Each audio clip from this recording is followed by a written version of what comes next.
Ndio nimekuja Mbezi kumsubiri, maana ni mgeni hapa. Jamani Sudi, ni wewe kweli? Nilikuwa nakumisi kila siku. Sili wala silali bebi wangu mie. Yeah. Nilikuwa kila siku namuomba Mungu atukutanishe Janet wangu. Hatimaye tupo pamoja tena. Karibu mjini, mme wangu mtarajiwa. Unaonaje hali ya hewa hapa mjini? Raha sana. Ni nzuri sana Janet, mke wangu mtarajiwa, na umependeza sana kwa kweli.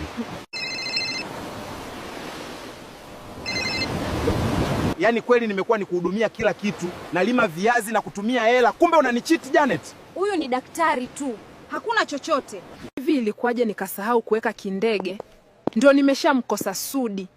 Na huyo daktari mwenyewe ni mbaili kama nini. Hizo max 2 za coursework unazoniomba sina. Kama wewe umezikosa semester nzima, mimi nizipate wapi hizi dakika 2? Kwa hiyo toka nje. Huyu lecturer naye anakaza. Sina jinsi, lazima nikari hili somo tena. Chuo kigumu sana.